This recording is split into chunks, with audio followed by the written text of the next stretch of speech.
Shalom, chers fidèles téléspectateurs de Parole Éternelle TV. Nous sommes très contents et très ravis de vous retrouver encore une fois de plus ce soir dans le compte de votre émission à son image.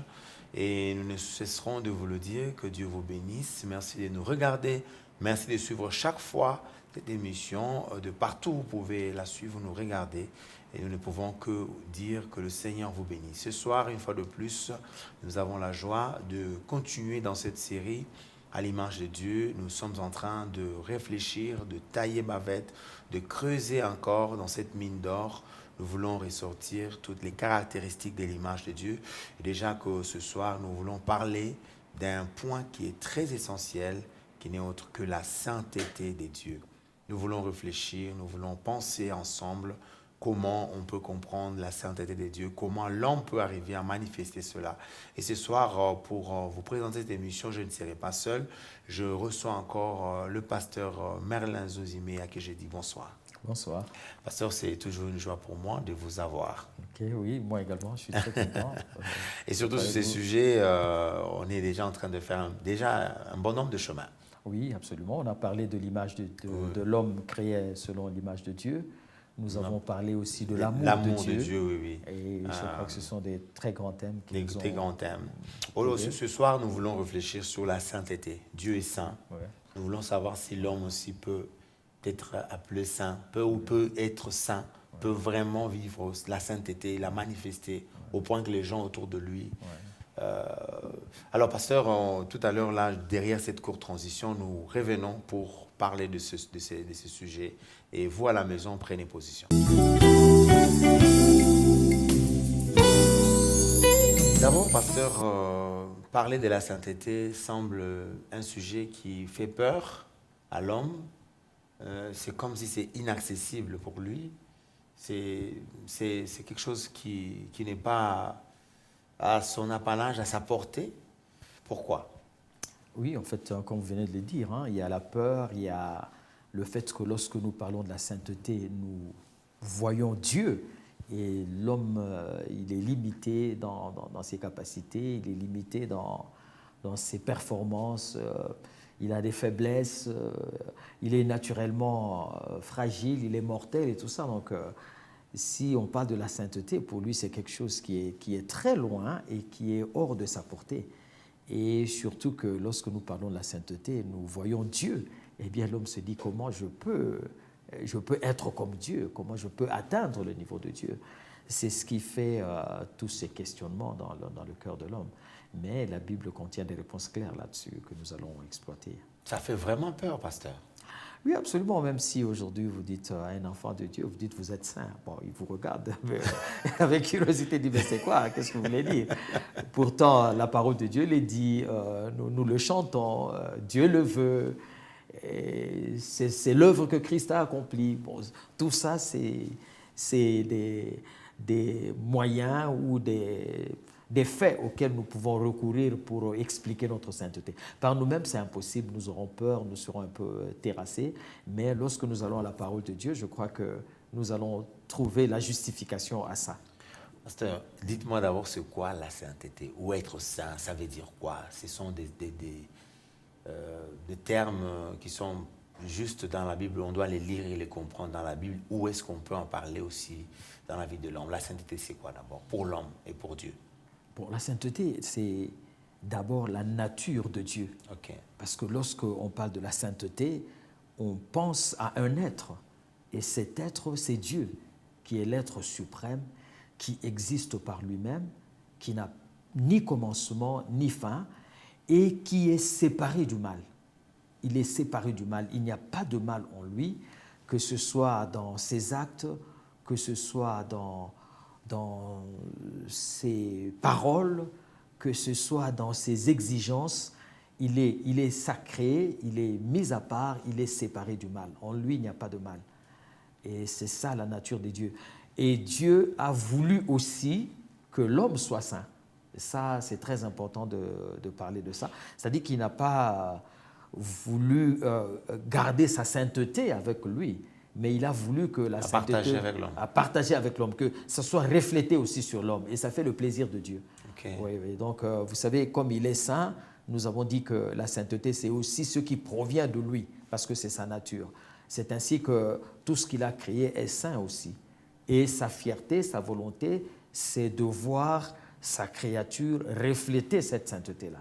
Et là, ça fait le plaisir de Dieu. Mais, pasteur, quand dans la Bible on clame la sainteté de Dieu, aujourd'hui, si on peut d'abord, est-ce qu'on peut avoir quelques points caractéristiques de cette sainteté? Comment elle se manifeste? Comment savoir, comment on peut se représenter ça? Est-ce qu'on peut avoir quelques caractéristiques de la sainteté de Dieu? Parce que même pour en parler chez l'homme, on devrait quand même arriver à dire, bon, comme il y a telle chose qui se manifeste déjà, ça aussi, on peut déjà quand même espérer parler de la sainteté chez l'homme. Déjà, si on sait comment elle se manifeste chez Dieu, les points caractéristiques pour Dieu. Bon, en fait, nous devons d'abord savoir qu'il est le Créateur, Oui. il est infini, Dieu, et il est incompréhensible par l'intelligence humaine. Alors, qu'est-ce qu'il a fait, lui, Dieu? Eh bien, il s'est révélé à l'homme. Il a appelé Abraham et il s'est présenté comme un Dieu saint. Il a parlé à Moïse et il a donné les exigences de sa sainteté. Donc, par là, l'homme a pu accéder à la compréhension, ne fût-ce que sur le plan humain, de cette nature de Dieu. C'est pour cela que nous trouvons des aspects comme des limites, comme des lois, comme des rituels que l'homme devait faire. C'était pour montrer à l'homme la sainteté de Dieu.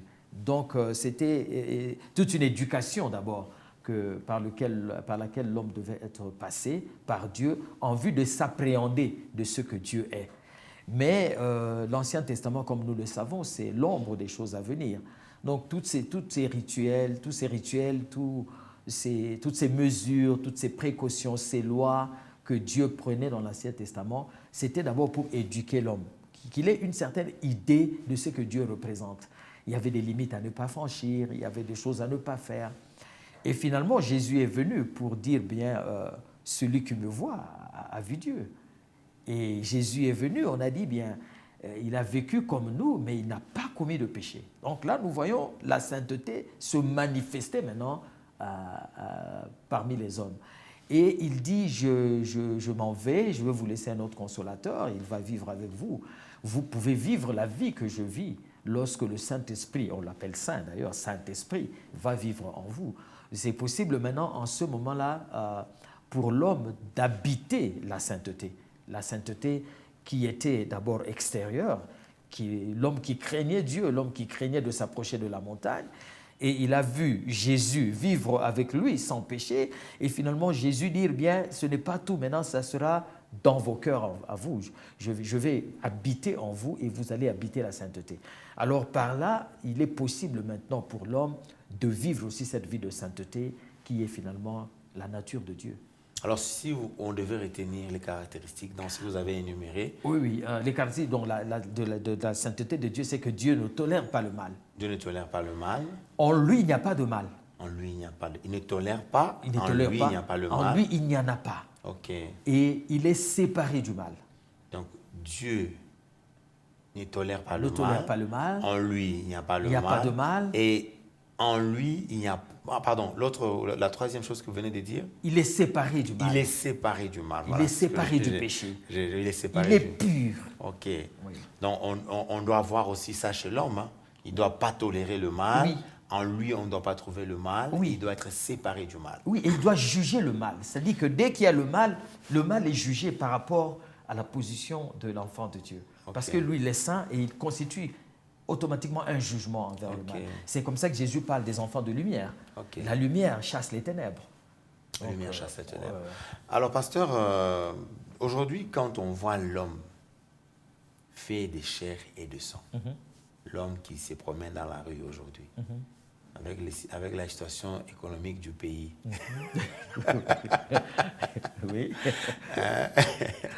Quand on voit la conjoncture actuelle, oui. toutes ces réalités, oui. Avec tous les raccordements qu'il faut faire, toutes les réalités, les chômages, Ok. la pauvreté, toutes ces choses, quand on met ça là devant, Ok. et on doit parler de cet homme qui doit être saint. Oui. Vous trouvez que c'est réaliste? C'est réaliste et c'est possible Oui. par le fait de Dieu lui-même. Ok. C'est-à-dire que lorsque nous parlons de la sainteté, nous ne parlons pas de l'homme. Ok. Nous avons dit que la sainteté fait référence à Dieu. Ok. C'est-à-dire que Dieu a rendu l'homme saint, c'est pourquoi on peut parler de la sainteté chez l'homme. Ok, amen. Et lorsque nous parlons de la sainteté, nous avons parlé de la nature de Dieu. Ok. Mais je veux aussi ajouter une chose, le dessein de Dieu. Ok. Non seulement Dieu est saint, mais dans son plan, il a voulu que l'homme soit saint. Dieu a voulu que l'homme aussi soit saint. Soit saint. Donc lui ressemble. Lui ressemble, voilà. Ok. Et si vous lisez Éphésiens, on dit qu'avant la fondation du monde, Dieu nous avait prédestinés à être semblables à Jésus-Christ. Nous lisons dans Genèse, on dit que le monde soit et tout ça, bon, il y a la création. Mais avant cela, avant la Genèse, Dieu avait déjà voulu que l'homme ressemble à Jésus. Ok. Or, Jésus, je venais de le dire, il avait vécu sans péché. Donc, Dieu avait voulu que l'homme soit sans péché. C'est ainsi que quand il a créé l'homme, comme ce n'est que ce qui est saint qui doit sortir de l'homme, eh bien, tout ce qui doit sortir de Dieu, pardon, cela veut dire que tout ce qui vient de Dieu est saint. Et c'est comme ça que l'homme qu'il avait créé était saint. Dans le jardin d'Éden, l'homme était saint, il était sans péché. Mais n'oublions pas aussi qu'il n'était pas un robot. Il n'était pas un Il robot. n'était pas un robot, c'est-à-dire il était doté de la volonté Ouais, et ouais. de la liberté d'agir. Ok. Dieu n'avait pas créé des robots, Dieu avait créé des gestionnaires. Ok. Dieu avait créé des gens qui allaient dominer. Dieu avait créé des gens qui allaient administrer. Ok. Et malheureusement, l'homme a utilisé sa volonté pour Choisir le mal. choisir le mal. Alors, il s'est séparé de Dieu qui est saint. Nous avons dit que la sainteté de Dieu consiste à ne pas tolérer le mal. Le mal n'est pas en lui, il Oui. ne tolère pas le mal, Voilà. il est séparé du Il mal. est séparé du mal. Ok. Et voilà, le conflit a commencé maintenant, parce que l'homme créé saint, selon l'image de Dieu, parce que Dieu est saint, il ne peut produire que ce qui est saint, Ok. mais doté d'une liberté de volonté, a utilisé sa volonté pour tomber dans le mal, d'où une séparation avec Dieu. Mais cette séparation n'a pas changé l'amour de Dieu. N'a pas changé l'amour. Oui. Vous savez que l'homme peut faire tout ce qu'il fait, mais il ne peut pas changer Dieu. Il ne peut pas changer Il Dieu. ne peut pas le changer. Ok. Dieu aime, Dieu a des desseins. Ok. Je venais de dire que la sainteté de Dieu, c'est aussi dans les desseins de Dieu. Ok. Alors, le fait que l'homme est tombé dans le péché n'a pas changé les desseins de Dieu. Ok. Parce que ces desseins datent d'avant sa création. Ok. Et les desseins Avant de la Dieu, création de l'homme. avant la création de l'homme. Ok. Et les desseins de Dieu datent d'avant notre naissance. Ok. Alors, le fait que l'homme est tombé dans le péché n'a pas bousculé d'un seul iota le dessein de Dieu qui était de le voir ressembler à Jésus. Et c'est comme ça que finalement, ce plan de Dieu s'est réalisé en Jésus-Christ. Jésus est venu, il a dit, je suis venu chercher et sauver ceux qui étaient perdus. Et en Jésus-Christ, par le sacrifice de la croix, par le sang qu'il avait versé pour nous, il nous a rachetés. Nous avons été purifiés et tous ceux qui reçoivent Jésus-Christ comme leur Seigneur et Sauveur personnel peuvent devenir des enfants de Dieu. Comprenez par là que vous ne pouvez pas être enfant de Dieu sans avoir la nature de Dieu, qui est la sainteté. Alors l'œuvre que Jésus-Christ a faite à la croix consistait à purifier l'homme, à le laver du péché et à le ramener à l'état de la communion qu'il avait dans le jardin d'Éden, à l'état de sainteté, afin qu'il puisse communier avec Dieu. C'est comme ça qu'à partir de maintenant, nous pouvons parler d'un homme saint. Ok. Puisque Jésus-Christ est venu accomplir le dessein de Dieu qui était que l'homme soit dans la sainteté. Ah, je comprends maintenant. Donc, c'est réaliste de parler pour cet homme dans la rue de la sainteté Oui, qui peut être saint. Oui. Pasteur, bon, je comprends que vous avez rebobiné un peu depuis la Genèse, depuis que l'homme dans le jardin a perdu cette image, c'est cette sainteté qu'il avait reçue de Dieu déjà dès sa création. Oui. Cela n'est possible qu'en Jésus-Christ. Oui. Donc, un homme qui se retrouve en dehors de Jésus-Christ ne peut pas manifester la sainteté de Dieu. Non, ce n'est pas possible. Parce que nous avons dit que la sainteté renvoie à Dieu. Ok. Or, nous sommes réconciliés avec Dieu au travers de De Jésus-Christ. Jésus-Christ. C'est le seul chemin, la vérité et la vie.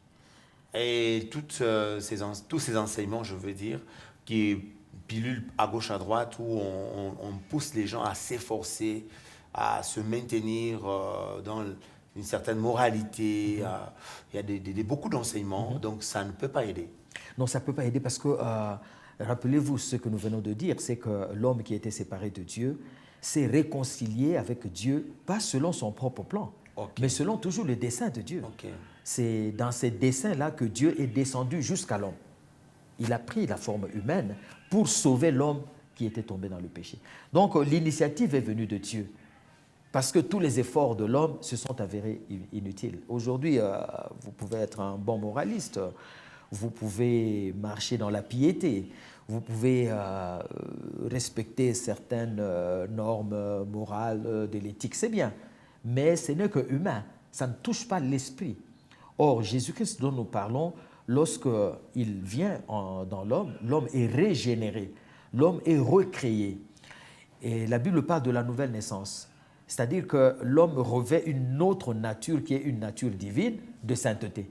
Ce qui est impossible par un effort éducationnel ou bien par une culture ou bien par une certaine conduite morale. Donc, si on vous éduque, on vous met dans des conditions où il faut vraiment, on vous donne tout, vous ne pourrez pas arriver à la sainteté. Non, vous n'arriverez pas. Vous arriverez à une certaine bonne conduite, à une bonne moralité. Oui. Rappelez-vous, il y avait un docteur de la loi qui est venu voir Jésus. Jésus a dit, c'est bien, tu es bien éduqué, tu as des diplômes et tout ça, bon, mais il faut naître de nouveau. Il faut naître de nouveau. Oui, et il n'a pas compris pour dire, mais finalement, je suis déjà né. Est-ce qu'il existe encore une autre naissance? Eh bien, c'est cette naissance-là qui amène la sainteté.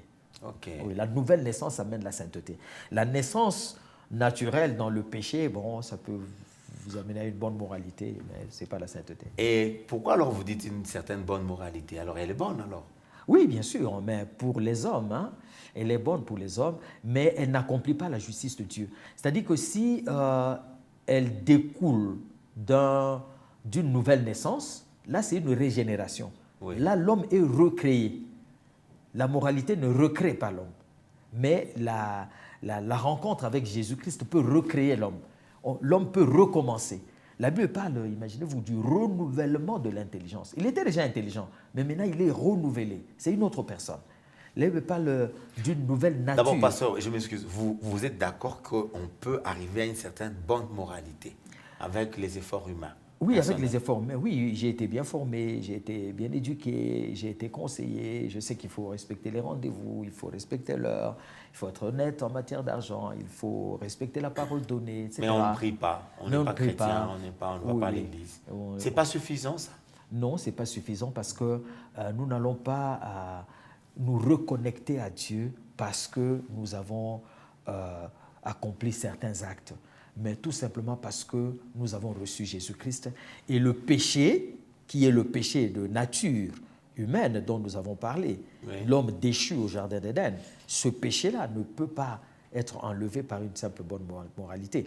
Et la rupture avec Dieu saint qui était advenu au Jardin d'Éden ne peut pas non plus être rétabli dans l'homme par une simple moralité. Il y a une certaine bonne moralité, il y a les tares, il y a le péché originel. Il y a le péché, oui. Et même lorsque nous parlons de cette moralité, quelles sont les motivations? Qu'est-ce qui pousse à ça? Or, quelqu'un qui est né de nouveau, lui, il est motivé par le Saint-Esprit. Oui, il a des motivations de Dieu. Il y a son âme qui est régénérée, il y a ses intentions, ses idées qui sont régénérées et qui trouvent leur source dans le Saint-Esprit qui l'amène vers la sainteté pour poser des actes de sainteté. Pasteur, je voudrais vous poser une question, mais j'aimerais qu'on prenne une courte pause parce que je vous ai vraiment acculé avec autant de questions. On revient juste derrière cette courte transition, le temps que le pasteur souffle un peu, puis on continue.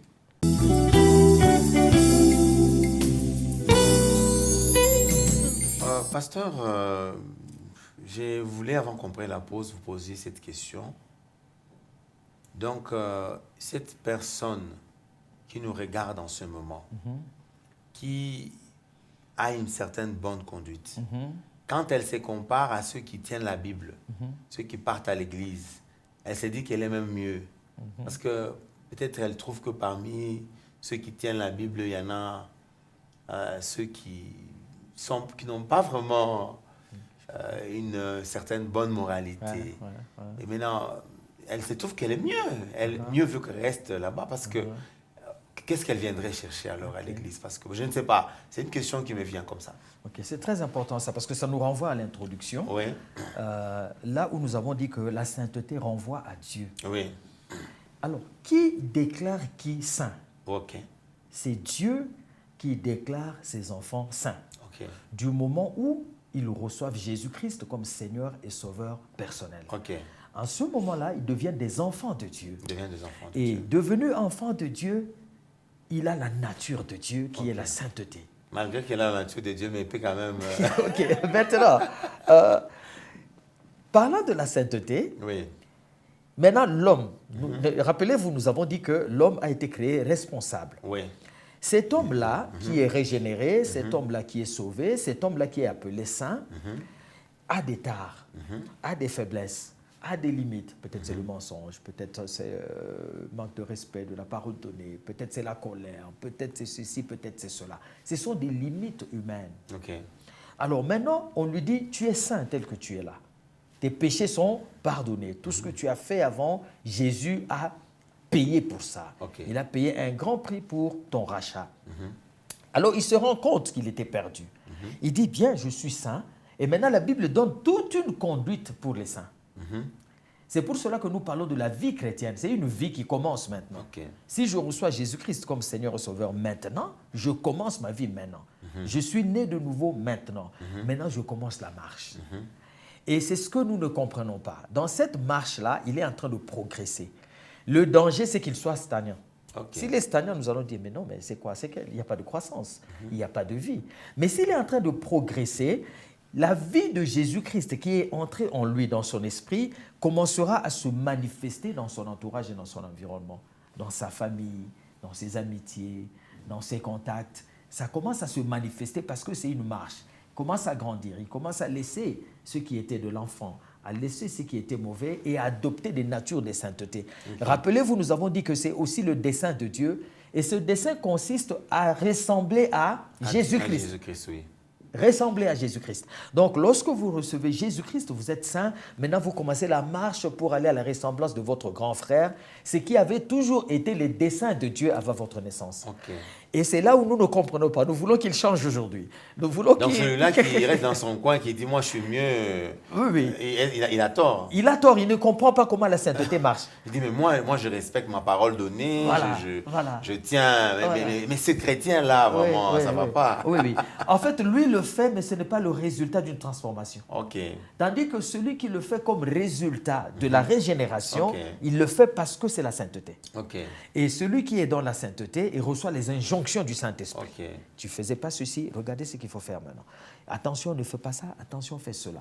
Toi, tu es chrétien, tu dois lire la parole de Dieu. Toi, tu es chrétien, tu dois faire ceci. Toi, tu es saint, tu dois faire... Donc, il y a notre état de sainteté et il y a aussi notre marche vers la ressemblance à Jésus-Christ Jésus-Christ, dans la sainteté avec les suggestions du Saint-Esprit Ok. suite à notre nouvelle vie que nous avons adoptée en Christ. Alors, je crois que c'est ça même le mécanisme, je crois, pour arriver à la sainteté, c'est ce que vous venez de dire. J'ai dit d'abord, nous sommes saints. Oui. Et puis nous nous développons en Christ. Oui. Nous allons à sa ressemblance. Oui. C'est-à-dire c'est une vie. Oui. Et dans une vie, on grandit. On grandit. N'oubliez pas que c'est le dessein de Dieu. Je reviens sur ça, Ok. qui est de ressembler à Jésus. Ouais. Donc tout enfant de Dieu doit maintenant commencer, doit travailler dans cette marche-là de ressembler à Jésus-Christ. C'est comme pour dire, ce n'est pas tout d'être saint, ce n'est pas tout d'être déclaré saint, mais c'est aussi se développer dans cette sainteté pour ressembler à Christ. Ah, donc c'est pas tout de Dieu que j'ai tout reçu, je suis saint, déjà déclaré saint, Ok. mais il faut développer Voilà, marcher dans cette sainteté. dans cette sainteté Ouais. afin de pouvoir ressembler vraiment à À Jésus. Jésus. Et là, il y a des choses que nous devons abandonner et il y a de nouvelles choses que nous devons acquérir au jour le jour. Pasteur, avant qu'on pose une autre question, mais qu'est-ce que vous direz alors à ce monsieur qui ne cesse de juger les chrétiens, qui se met dans un coin, il est là, il observe, il se moque d'eux à tout moment? Qu'est-ce que vous lui direz? Parce que lui, il pense que sa bonne conduite suffit. Moi, je vais lui dire que le royaume de Dieu, ce n'est pas la conduite. Ok. Là, c'est fort. Oui, oui, Mais Non, alors, mais c'est pas la conduite, c'est un peu fort, pasteur. oui, c'est-à-dire ce n'est pas la conduite d'abord, Ok, mais c'est une vie transformée. ok, La conduite devient importante lorsqu'elle est le résultat de la vie transformée. ok, ok. C'est comme ça que j'ai fait la différence tantôt entre celui qui est un moraliste et celui qui pose de bons actes parce que poussé par le Saint-Esprit, Ok. poussé par la sainteté. Alors je voudrais dire à celui-là que pour te connecter à Dieu, tu n'as besoin que d'emprunter la voie que Dieu a définie lui-même. N'est-ce pas que nous avons dit que Jésus-Christ est venu pour nous montrer Dieu et pour nous reconnecter à Dieu. Ok. Alors ce n'est pas par nos efforts personnels que nous pouvons entrer en contact avec Dieu. Nous devons faire attention que nos yeux ne soient seulement braqués que sur ce monde ici. Je vais vivre bien, je vais être bon, je suis ceci, je suis cela. Mais qu'en est-il de mon éternité? Alors que si je suis connecté à Dieu au travers de Jésus-Christ, j'ai la vie éternelle parce que je suis dans la sainteté de Dieu et je marche vers la ressemblance de Christ qui est le but pour lequel Dieu m'a créé. Donc, tant que vous ne recevez pas Jésus comme votre Seigneur et Sauveur personnel, vous n'avez pas encore atteint le but de Dieu, qui était d'être saint et de ressembler à Jésus-Christ. En d'autres termes, il faut que les actes soient la conséquence d'une vie transformée plutôt que la conséquence d'une bonne moralité. Pasteur, revenons maintenant à ce chrétien qui est à l'église, cet homme adulte qui est à l'église, qui nous regarde en ce moment, je crois, et toutes les autres personnes qui peuvent nous suivre.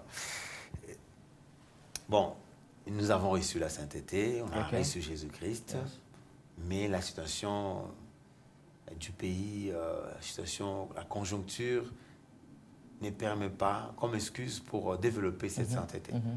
Qu'est-ce que vous dites? Ok, je voudrais dire ceci. Rappelez-vous, nous avons dit que la sainteté, c'est la nature de Dieu. Oui. Et nous avons dit que le fait que l'homme est tombé dans le péché, ça n'a pas affecté la nature de Dieu. Ok. Alors, celui qui est né de Dieu, il a une vie, il a une nature en lui. Et c'est la nature de Christ. Et si c'est une nature, eh bien, tous les problèmes de la vie, nous y faisons face en tant que chrétiens. Ok. Ce n'est pas que parce que j'ai tel problème, maintenant j'y réponds avec une autre nature que la nature chrétienne. Non, la nature chrétienne reste notre nature du moment où nous avons reçu Jésus-Christ. Et toute autre difficulté de la vie, nous y faisons face en tant qu'un saint. C'est-à-dire, je n'ai pas d'argent, eh bien, qu'est-ce que la vie de sainteté me dit? Je suis malade, qu'est-ce que la vie de sainteté me dit? Ma famille a des problèmes en tant qu'homme adulte, qu'est-ce que ma vie de sainteté me dit? J'ai tel défi, j'ai perdu l'emploi, qu'est-ce que ma vie de sainteté me dit? C'est-à-dire que nous devons nous rendre compte que notre seule référence devient maintenant Jésus-Christ. Dieu devient notre Père.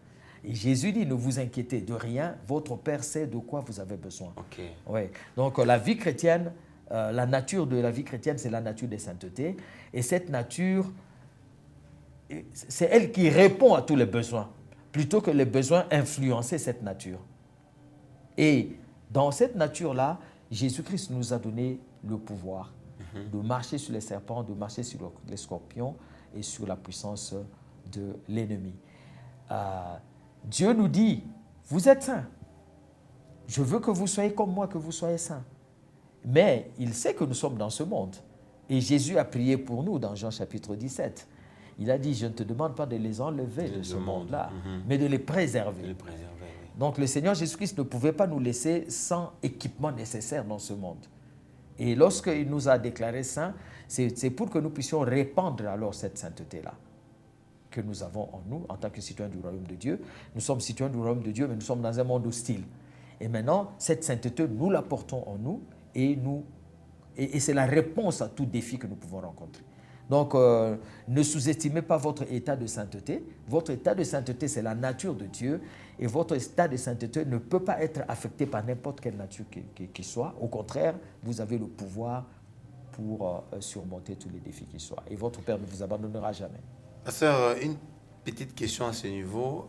Pour cet homme adulte, pour ces messieurs, toute personne aussi qui peut nous regarder en ce moment, qui a reçu cette nature, veut la développer, mais rencontre, se pose des questions. se demande, est-ce que quand on parle d'être saint, quand on nous demande de prier, est-ce que ce n'est pas quelque chose qui demande beaucoup de prières, beaucoup de jeûnes, beaucoup d'efforts? Est-ce que c'est Dieu lui-même qui met ça en moi? Est-ce qu'il y a pas une participation personnelle à cela? Ok, je comprends. Est-ce qu'on doit beaucoup prier, beaucoup jeûner, comme le font les pasteurs, ou est-ce que...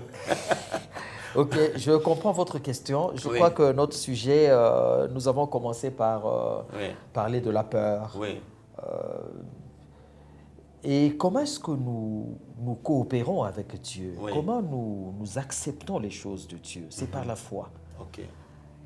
Si Dieu déclare saint ceux qui lui appartiennent, Ok. et si celui qui vient à Jésus-Christ satisfait au désir de Dieu qui était qu'il soit saint, il faut alors l'accepter, parce que c'est par la foi. Mais si vous tournez vos regards de ce que Dieu dit et vous commencez à vous regarder, est-ce que vraiment je suis saint tel que je suis ici, moi, est-ce que c'est possible? Alors c'est là qu'il y a maintenant des problèmes. Ouais. Et c'est là que parfois vous avez une voix qui vous dit non, On non. peut être découragé. Oui, vous pouvez être découragé. Vous avez une voix qui vous dit non, non, c'est pas vrai. Ils Ou ont bien des- tu as encore des choses à faire pour y arriver. Le chemin est encore long pour toi. Ça va, oui. Or, Dieu nous déclare saints. Ok. Maintenant là, tel que nous sommes là, si vous recevez Jésus comme Seigneur et Sauveur personnel, vous êtes saints maintenant. Amen. Parce que le sang de Jésus-Christ efface tous vos péchés. Alléluia. La Bible appelle ça des temps d'ignorance. Vous ne saviez pas. Vous pensiez que vous étiez en train de bien faire, alors que vous étiez perdu. Et Jésus-Christ a payé pour ça. Et en ce moment-là, vous êtes déclaré saint. Votre casier judiciaire est vierge. Ok. Maintenant, l'Esprit de Dieu, la Bible dit, l'Esprit s'accorde avec notre esprit pour nous dire que nous sommes des enfants de Dieu. Vous aurez un témoignage intérieur qui va vous dire que vous êtes saint. Vous êtes déclaré saint, vous êtes fils de Dieu. Vous êtes enfant de Dieu et maintenant voici la marche. Et dans cette marche-là, vous avez des faiblesses humaines. Dans votre esprit, vous êtes déclaré saint. Mais dans votre âme, vous avez aussi des faiblesses, vous avez le soifs, caractère, des désirs, vous avez des désirs, vous Ouais. avez une lutte avec la chair. Oui. Et écoutez, lorsque quelqu'un devient chrétien, lorsqu'il est déclaré saint, Satan n'a pas changé. Satan ne s'est pas converti. avec Satan lui. ne s'est pas converti. Il continue son œuvre. Continue à avoir des petites idées derrière. Oui, oui. Pour se moquer de toi. Oui, oui. Cela veut dire quoi? Cela veut dire que vous ferez face aux mêmes tentations. Vraiment. Il y a des gens qui veulent que le monde autour d'eux change parce qu'eux sont devenus chrétiens. Non, nous sommes encore dans ce monde. C'est pas vrai. Satan n'a pas changé parce que toi tu es saint. Il viendra te tenter. Oui, le prochain, le prochain avec son caractère. Il n'arrêtera pas d'être oui, ce qu'il est toujours. oui, il n'arrêtera pas d'être ce qu'il est. Mais toi, tu as changé. Rappelez-vous, je vous ai parlé de nature, de Oui, caractère. oui. C'est-à-dire, vous répondez par la sainteté. Oui. Vous ne répondez plus par votre ancienne nature. Ouais. Mais les situations autour de vous, où votre ennemi premier, Satan, il est toujours ce qu'il est. Lui, il veut te faire tomber. Et la chair, avec ses désirs, elle est toujours ce qu'elle est. Oui. Mais maintenant, vous avez reçu la sainteté et vous avez reçu le pouvoir sur la chair. Ok. Au départ, c'était impossible. Vous ne pouviez pas. Mais maintenant, lorsque vous avez reçu Jésus, vous avez la sainteté et vous avez le pouvoir sur la chair. Vous pouvez dire, non, écoutez, je ne fais pas ça. Ce n'est pas dans ma nature maintenant. Moi, je suis dans la nature des saintetés. Et en ce moment-là, prenant conscience de ça, vous allez commencer à vous développer en Christ. Vraiment. Oui, donc nos regards doivent être portés sur la croix. Nos regards doivent être portés sur Donc l'œuvre que Dieu- on est conscient de notre faiblesse, de nos limites, on est conscient de Oui, ça, oui. mais aussi on est conscient de la nature qu'on a reçue, Voilà. la nature de Dieu. Voilà. On est conscient que cette nature, elle est en nous, Oui. aussi vrai que autour de nous, la situation reste, Oui, oui. j'ai envie de dire, elle nous attaque, Oui, en oui. anglais on dit against, Oui, oui, oui, oui. Elle vient contre elle nous. nous contredit, Elle est opposée à nous. elle est opposée à nous, mais aussi vrai, nous aussi, nous avons reçu la nature de Dieu. Voilà. Et maintenant, où est-ce que nous puisons? Ok. Nous ne puisons pas dans nos situations, Ok. dans nos circonstances, mais nous puisons dans ce que nous sommes, Ok. dans la nature de Jésus-Christ que nous Ok. avons, et nous progressons. Oui. Et vous voyez, Paul est en train de dire, je ne fais pas le bien que je veux, mais je fais le mal que je ne veux Mais pas. ce verset, pasteur, les gens l'utilisent pour dire que Paul, lui aussi, il avait beaucoup de faiblesses, hein, il ne s'en sortait pas. Alors je continue, il enchaîne. Il enchaîne avec le chapitre 8. Il dit, gloire soit rendue à Dieu, oui. qui nous fait toujours triompher en Jésus-Christ. Ok, Donc au chapitre 7, il parle de l'état d'un homme non régénéré. ok. Mais au chapitre 8, il parle de l'état d'un homme régénéré, qui se rend compte de ce qu'il est en Jésus-Christ hein, et qui triomphe. Ok. Oui. Alors, Mais là, beaucoup de gens utilisent ces versets, pasteur. Je voulais juste poser la question pour dire, beaucoup de gens l'utilisent pour se justifier, pour dire, si moi aussi j'ai fait le mal, c'est normal. Oui, mais ils utilisent à tort. Il y a Ok. deux états d'hommes là. Ok. Il y a l'homme non régénéré, esclave du péché, et il y a un homme qui crie gloire soit rendue à Dieu, qui nous fait toujours, pas Triomphe, parfois, oui. pas Pas parfois, parfois, oui. pas quelquefois. Oui. Il dit toujours triompher. Oui. Donc c'est un homme dont la vie est transformée maintenant. Ok. Oui, il a commencé la vie de sainteté et il poursuit cette vie de sainteté. Pasteur, juste quelques déclarations, on va chuter par là. Il y a beaucoup de gens qui s'expriment comme ça. Nul n'est parfait. C'est vrai ou c'est bon marché, c'est pas biblique? Nul n'est parfait si vous considérez la vie humaine, hein, dans la relation humaine, parce qu'on peut être déçu un jour, on peut être trompé un jour, on peut vous mentir un jour, mais finalement vous dites, mais finalement qui est correct dans ce monde ici? Vous voyez? Même les pasteurs arrivent à vous décevoir. Oui, même les enfants de Dieu parfois arrivent à citer des adages comme ça. Oui. Mais lorsque nous venons à Jésus-Christ, nous allons trouver que dans ce monde, sur cette terre, il y a des gens qui ont le royaume de Dieu en eux. Ils sont citoyens du royaume de Jésus-Christ hein, et ils vivent le royaume de Dieu sur cette terre, c'est-à-dire un royaume de sainteté, un royaume de pureté, un royaume de respect des lois, un royaume de respect des normes, un royaume de respect des engagements. Cette sainteté dont nous parlons commence dans le cœur, parce que le royaume de Dieu est dans le cœur. Tandis que dans le monde, il y a un autre système qui agit et qui conclut en disant que nul n'est parfait. Mais c'est les citoyens du royaume de Dieu, par leur marche, en se développant en Christ, qui vont commencer maintenant à donner un son de cloche contraire et à montrer qu'il y a des gens en qui on peut faire confiance pour la société, pour les développements de pays et pour le bien dans ce monde. Alors, il faut qu'il y ait beaucoup de gens qui manifestent ce royaume. Il faut qu'il y ait des gens qui manifestent le royaume et ceux qui ont le royaume, il faut qu'ils étendent le royaume. Qu'ils étendent le royaume de Dieu. Eux, ils ont la sainteté, peuvent influencer les autres, leur parler de Jésus-Christ, hein, qu'eux aussi deviennent citoyens du royaume Et de ceux Dieu. qui disent personne ne peut vivre sans péché, ils ont raison? Et écoutez, lorsque vous êtes déclaré saint, saint, c'est-à-dire vous êtes séparé du péché. Oui. Et la Bible nous déclare aussi saints. Ok. Alors, je veux que les enfants de Dieu sachent qu'ils sont saints. Ouais. Ok. Et pourquoi vous êtes devenus saints? Parce que vous avez été lavés par le sang de Jésus-Christ. Et qui êtes-vous devenus? Vous êtes devenus enfants de Dieu, en communion avec Dieu. Maintenant, le péché n'est plus votre nature. Vous n'êtes plus pécheur. On ne peut pas vous appeler pécheur. On doit vous appeler fils de Dieu. Et en ce moment-là, le péché n'est plus votre nature. S'il vous arrive, d'abord avant même que vous puissiez pécher, le Saint-Esprit va vous dire, mais écoutez, Attention. ce n'est pas votre nature. Vous êtes saint. Et si d'aventure vous résistez au Saint-Esprit, vous faites le choix de pécher parce que, entre nous soit dit, le péché, Dieu n'est pas dans le péché, n'est-ce pas? C'est l'homme qui est dans le péché. Dans le péché, il y a deux personnes, il y a le diable et l'homme. Le diable tente l'homme et l'homme accède au péché. Malgré ça aussi, le Saint-Esprit ne va pas vous quitter, il va vous conseiller pour dire non, non, ce n'est pas bon, rentrez vite, allez confesser. Et si vous êtes conscient, vous allez rentrer à Dieu, vous allez rétablir votre relation avec le Seigneur. Sœur, une Et vous toute allez progresser. petite dernière affirmation. Les gens disent personne. On parviendra plutôt petit à petit à abandonner le péché. Non, je ne suis pas d'accord avec ça. Je ne suis pas d'accord parce que ça semblerait à un compromis. Oui, à un modus vivendi avec Satan. Et ça nous pousserait à justifier même certaines de nos faiblesses. Ouais. Je justifie ma faiblesse parce que, bon, écoutez, petit à petit, je suis en train de progresser, je suis en train de prospérer. Non. Nous, ce que nous devons faire, c'est nous rendre compte de l'œuvre de la croix. Amen. Nous rendre compte de la portée de cette œuvre-là et accepter par la foi. Vous savez, vous ne pouvez pas manifester la foi sans action. Alors, celui qui dit « je vais aller petit à petit », il a quand même des choses qu'il fait. Donc, ce sont des mauvaises choses. Ok, il est conscient. Il est conscient. Il sait que c'est mauvais. Oui, il sait que c'est mauvais. Il se console en se disant « Voilà. petit à petit, je vais laisser ». Voilà. Donc, il y a d'abord l'action, il commet, et ensuite, il se justifie. Oui. Mais celui qui a la foi en Jésus-Christ, il va dire « je pose l'acte de foi », c'est-à-dire l'acte de la marche dans la sainteté. La marche dans la sainteté consiste à faire les choix de Dieu. Parce que c'est une nouvelle vie, et cette nouvelle vie vient avec les normes de Dieu, qui étaient impossibles d'obéir avant, mais maintenant c'est possible.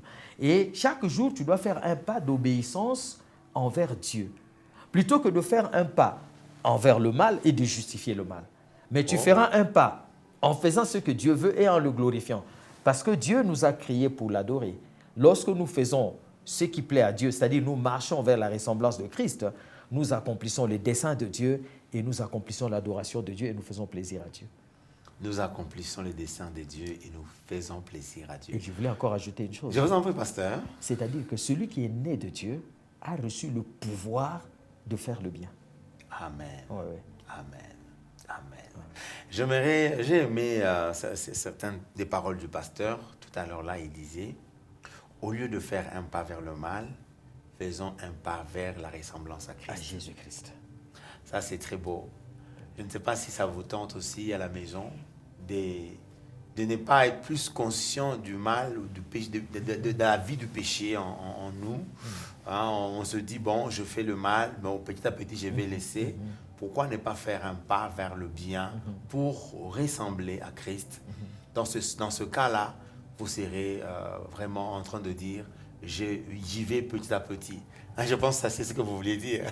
J'accomplis la volonté de Dieu. J'accomplis la volonté de Dieu. Oui, qui est de ressembler à Jésus. Je plais à Dieu. Je plais à Dieu. Oui. C'est très beau. Je ne sais pas, vous, à la maison, si vous avez aimé cette émission, mais je crois que chaque fois, n'oubliez pas qu'il y a le numéro WhatsApp que nous sommes en train d'afficher sur votre petit écran, en bas de l'écran. Vous pouvez toujours nous faire parvenir vos questions, vos préoccupations. Écrivez-nous, n'oubliez pas de nous dire ce qui vous préoccupe et nous en tiendrons compte dans nos prochaines émissions. Et même nous proposer des sujets que vous pensez qui sont d'actualité de l'heure. Si vous voulez que le pasteur revienne sur le sujet avec d'autres considérations, nous pourrons toujours le faire pour vous. Alors, je ne sais pas, pasteur, si vous avez un tout dernier mot pour ce soir. Oui, un tout dernier mot que je voudrais dire aux hommes adultes, parce qu'il s'agit de nous, mais aussi à tous nos membres de famille. Oui. Je voudrais dire que celui qui vous a appelé est saint. Et quand vous avez reçu Jésus comme Seigneur et Sauveur personnel de votre vie, il vous déclare saint. Maintenant, ne vous regardez plus à vous-même. Ne regardez plus à vos insuffisances et à vos faiblesses, mais regardez à celui qui vous déclare saint. C'est lui qui vous a donné la force de marcher dans la sainteté et commencez à prendre des actions pour ressembler à Jésus-Christ. C'est possible.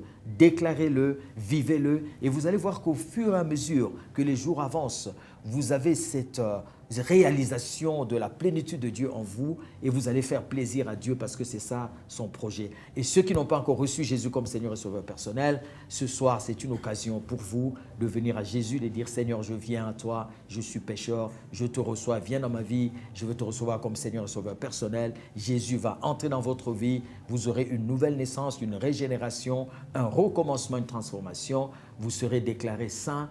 Et vous pouvez chercher une église vivante là où vous allez adorer le Seigneur en esprit et en vérité. Je pense à la même occasion, vous pouvez juste prier et puis nous terminons. Nous allons prier. Seigneur, merci pour ce soir. Merci pour ta parole. Nous ne pouvions pas atteindre la sainteté. Nous ne pouvions pas être appelés saints. Mais ceci a été rendu propre initiative. Tu es venu vers nous par la grâce en Jésus-Christ. Et maintenant, Seigneur, nous voulons rejeter toutes les pensées négatives. Nous voulons rejeter toutes les pensées d'insuffisance. Et nous voulons nous croire, nous considérer en Jésus-Christ comme des saints, comme des enfants de Dieu. Non seulement ça, marcher dans cette vie de sainteté à laquelle nous sommes appelés. Tout celui qui était faible, je te déclare fort. Tout celui qui a des liens, je te déclare libéré. Marcher dans la sainteté pour plaire à ton Dieu et pour faire son plaisir jusqu'à ce que Jésus revienne nous prendre. J'ai prié au nom de Jésus-Christ. Amen. Amen. Et nous voulons vous dire merci, bye bye et à la prochaine. Que Dieu vous bénisse. Shalom chez vous.